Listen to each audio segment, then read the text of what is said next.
Hi, I'm Kat, the apprentice maven. I know some things and I'll teach you, but I don't know a lot more things and I'll teach me too. But mostly, we're gonna have fun. So, I have this friend who is pretty effing awesome, and I wanted to send her a gift for Christmas. All I told her was that I wanted to make her a gift, and I asked her to choose some fabrics from my stash that I had on hand, but I wanted to keep the final result a surprise. She travels a lot, so I thought a small divided bag would be perfect. She could put jewelry and maybe a pair of earbuds in there, and nothing would get tangled together while she's on the move. I've made this bag a couple times before, but just a larger version of it for some people that I game with to keep their dice in.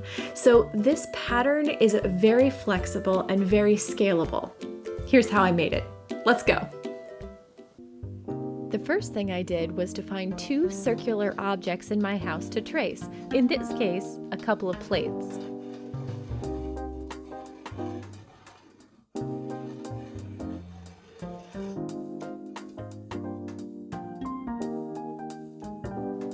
The smaller one was just a shade too small, so I added ½ inch all around before drawing in my circle.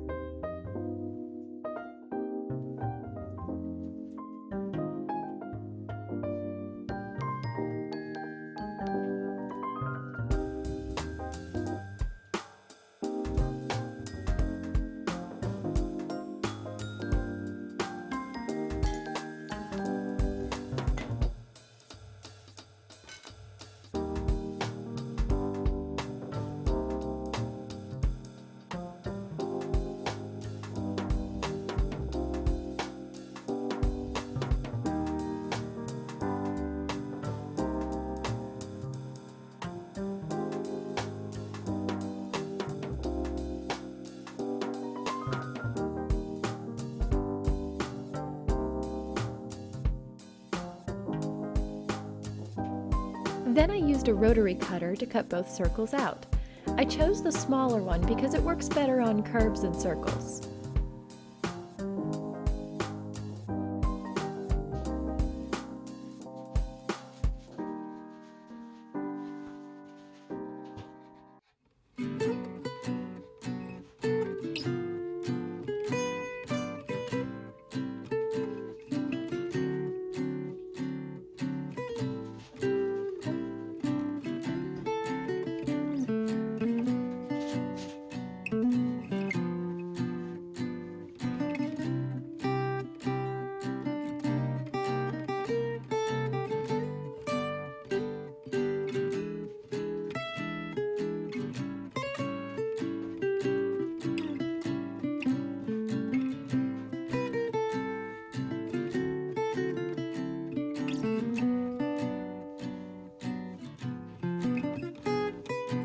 Rinse repeat for the lining fabric, and then you should have 2 larger circles and 2 smaller circles.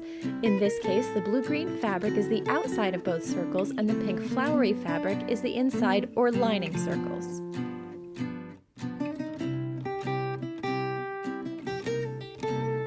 Here I'm folding the smaller outside fabric in half to find the center point of the circle.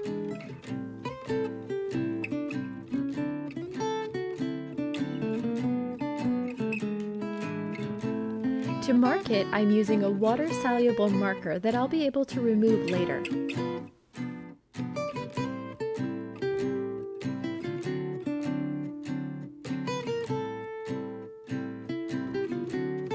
I repeated this process for the other 3 circles.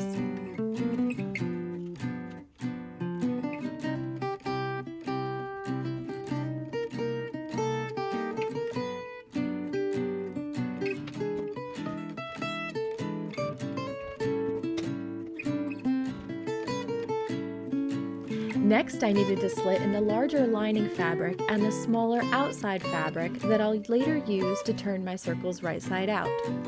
I'm marking them at 3/4 of an inch from the center point, but I'm not cutting all the way to the mark, because when I turn it right side out, it's very easy to accidentally tear the fabric.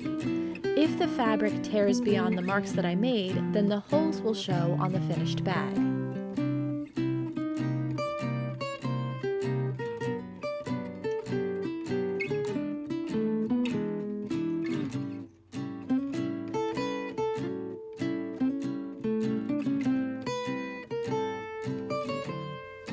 Next, I put the two small circles right sides together and pinned them in place.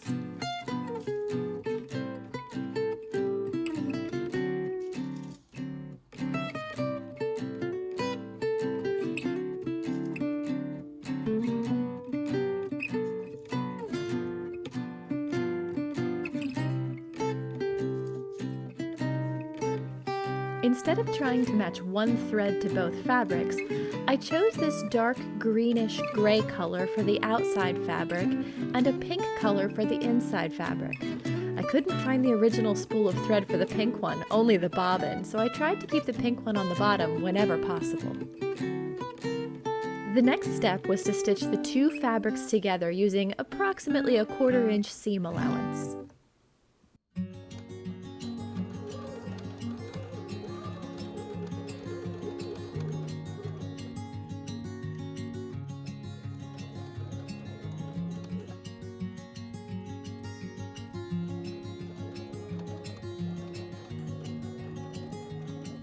Then, to help keep the fabric from bunching when I turn it out, I cut slits along the seam allowance, taking care not to cut the stitching.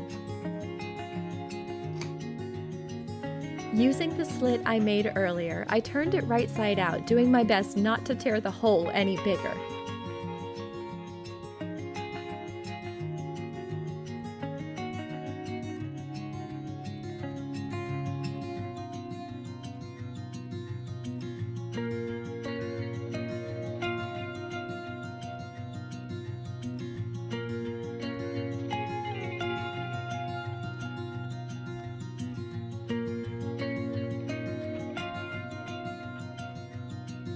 To get the cleanest edge when I pressed it down, I fiddled with the fabric near the seam to try and get the stitching as far away from center as possible.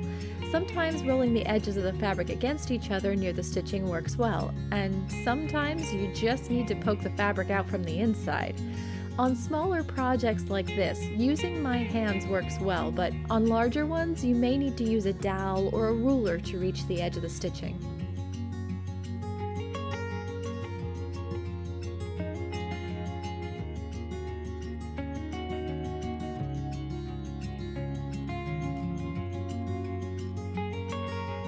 Here I've pressed the circle flat.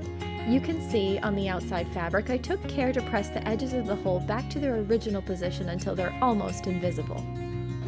The next step was to top stitch at 1/8 of an inch from the edge. Try not to sew over your starting threads. It's a fast way to create bobbin art.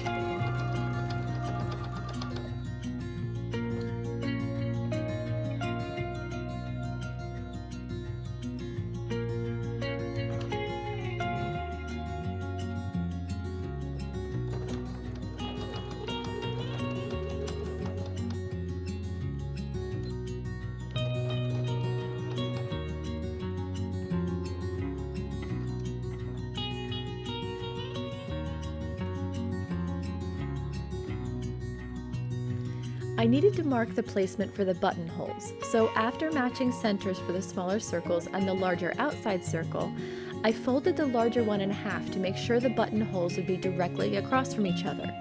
You can see I pinned the centers together to make sure nothing would move during this process.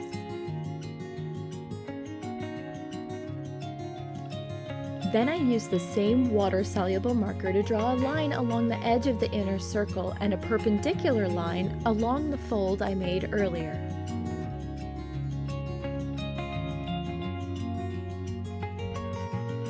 It's a little hard to see, but now there are two upside-down T's, one to mark the start of each buttonhole. I exchanged my normal presser foot for the buttonhole foot for my machine. I don't make buttonholes that often, so I always keep the manual handy to refer back to how to set it up. I recommend you do the same for your machine.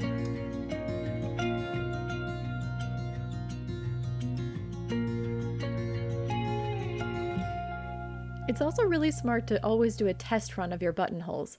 Mine is fairly automatic, but not all machines are.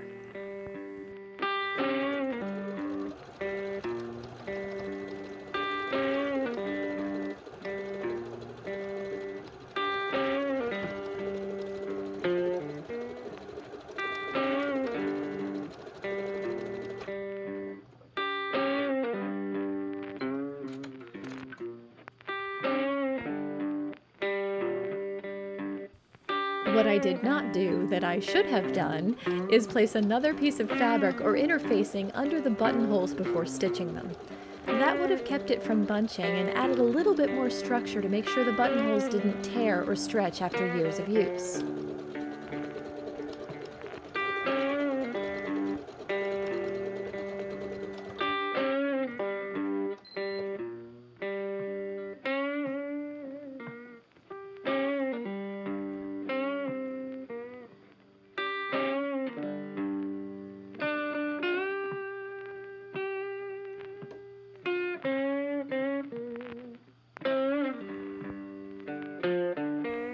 To open the buttonholes, I'm using a seam ripper just to start the hole. I do not recommend using it to open the entire buttonhole because it's too easy for it to slip and cut your threads.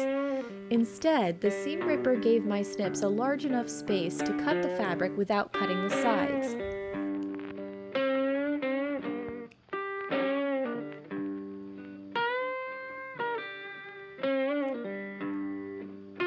I also recommend stopping your cut several threads before the end stitching to keep from accidentally cutting through the end of your buttonhole.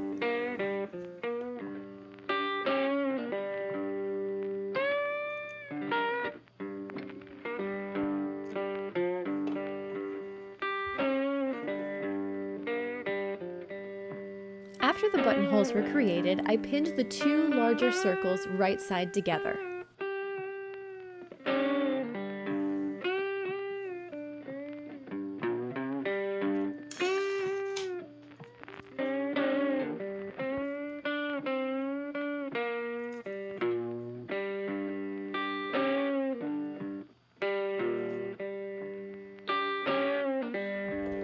And stitched using a 1/4 inch seam allowance.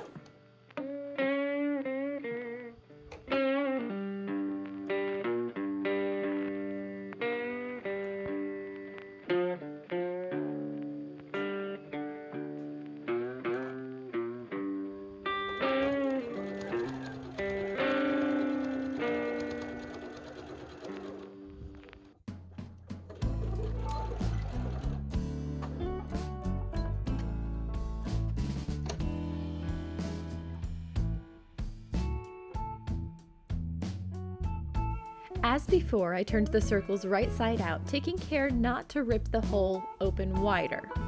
I then wiggled the stitching as far away from center as possible and pressed the whole thing flat.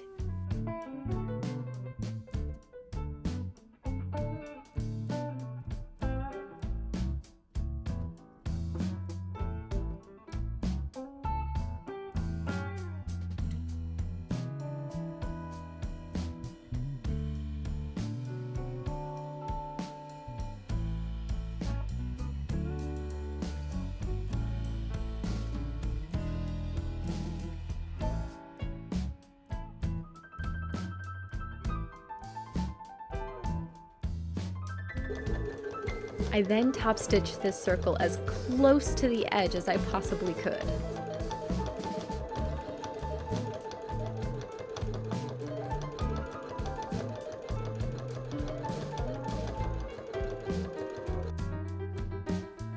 Next, I placed the needle along the outer edge of the buttonhole, placed some painter's tape on the machine plate to help me keep an even seam allowance, and then I stitched all the way around the circle.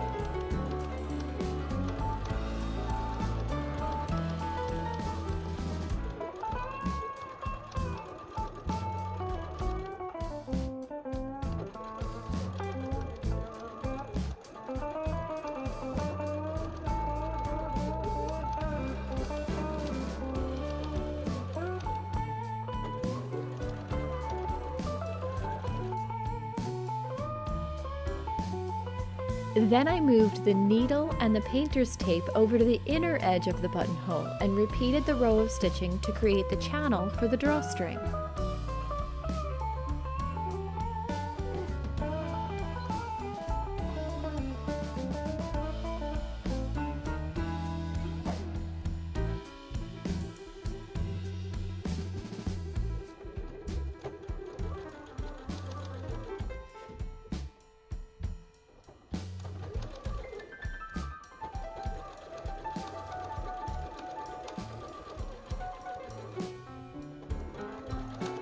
I placed the smaller circles of fabric inside the smallest circle of stitching and pinned it down.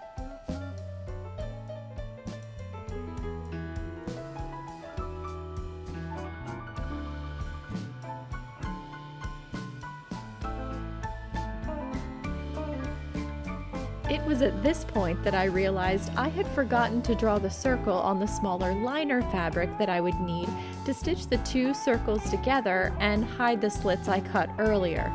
So I drew that in real quick at a 3/4 inch radius from center using the same water-soluble marker.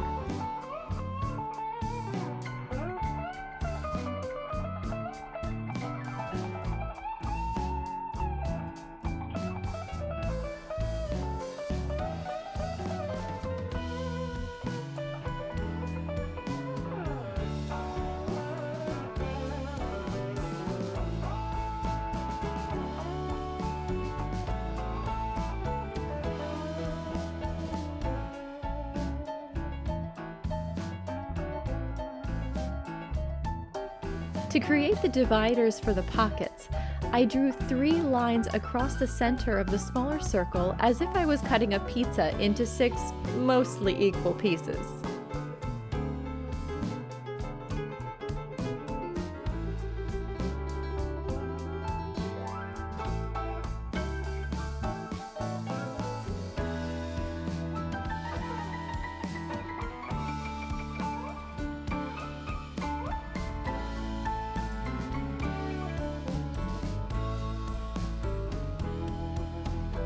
Sewing machines like to go in straight lines. They do not care for circles one bit, so I set my machine to go as slow as it possibly could to follow the circle I just drew.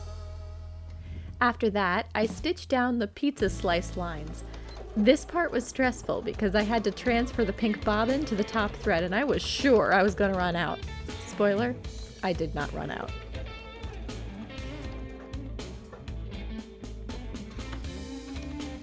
These are the drawstrings and this is fray check.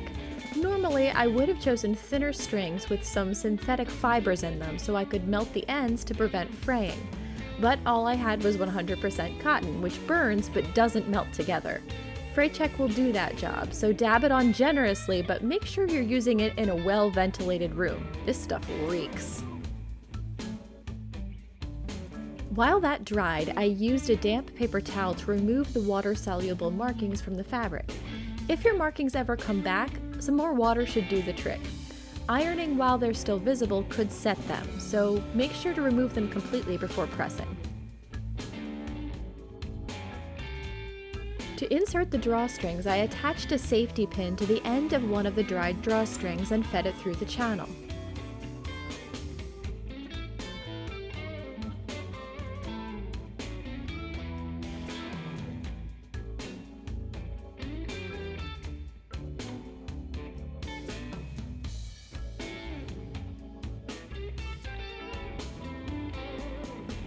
Once I went all the way around and out the same buttonhole I started in, I removed the safety pin and tied the drawstrings together to prevent them from working their way back out again.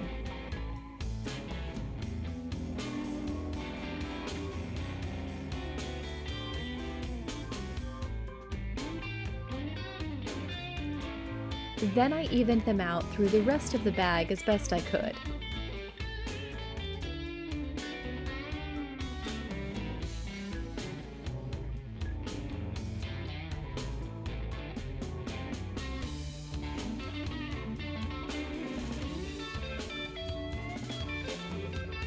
Then I took the other drawstring, attached the safety pin, and fed it through the other hole all the way around the channel.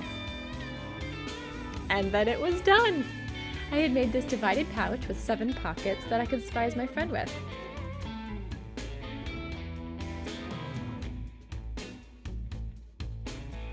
I hope you enjoyed this journey, and I'll see you next time.